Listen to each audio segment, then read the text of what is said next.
In this video, I'll show you how to install ComfyUI on Ubuntu 24.4 step by step. Whether you're new to AItools or just want a quick and easy setup, this guide is for you. ComfyUI is compatible with Linux, Mac OS, and Windows, and you'll find install guides for each one on my channel, so don't forget to check those out. Now, back to Ubuntu. Open your terminal and type git clone followed by the URL of the repo. That's it. The files are now on your machine. Next, let's install the ComfyUI Manager, an amazing extension that makes ComfyUI even more powerful and user-friendly. We only need to clone the GitHub repository inside the Custom Nodes folder. Once it's in place, we're good to go. Now, if you try to run ComfyUI right away, you'll likely get an error. That's totally normal. We haven't installed the Python dependencies yet. The cleanest and fastest way to handle dependencies is using a tool called UV. Start by creating a virtual environment using this command. This sets up a Python 3.12 environment right inside the ComfyUI folder. And let's make sure to add pip to our virtual environment. Next, install the required packages with UV pip install rrequirements.txt. This will install everything ComfyUI needs to run. It was super fast for me thanks to caching, but speed may vary based on your connection and system. Now, let's run ComfyUI using UV. This makes sure it uses our newly created environment. On first launch, the ComfyUI Manager will download its own dependencies. Give it a few seconds or minutes, depending on your internet speed.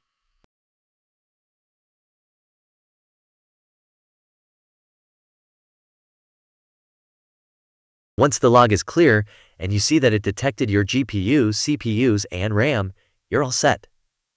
Before moving on, let's optimize one quick setting.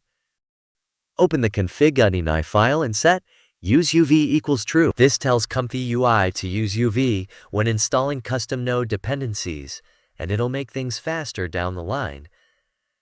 Now, go ahead and open the URL from the terminal log. Let me quickly walk you through a basic ComfyUI workflow. The load checkpoint node loads the AI model like SD 1.5, SDXL, and others.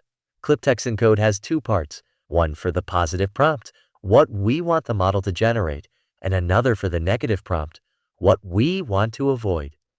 The latent node provides a block of random noise, typically 512 by 512 pixels. The case sampler is the heart of the process. It combines the model, the prompt, and the latent noise to create something meaningful. Finally, the V, or variational autoencoder, turns that result into an actual image we can see. Pretty cool, right? Now let's run our workflow and generate an image. Oh no, we hit an error. Don't worry, that's normal. The workflow is trying to load a model, but it can't find it yet. Let's fix that using ComfyUI Manager. Click on Model Manager, search for your model, then hit Install. The download is about 5 gigabytes, so grab a coffee while you wait. I'll speed up the video. Time is precious. Once the download is complete, you might still see the same error if you run the workflow, because the UI needs to be reloaded.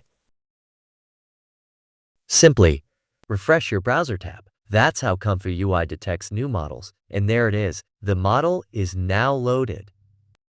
Now you just have to click Run and wait for the workflow execution. It will take a few seconds, depends on the model size and your GPU. Typically, it's few seconds for SD 1.5. And boom, your first AI-generated image is ready.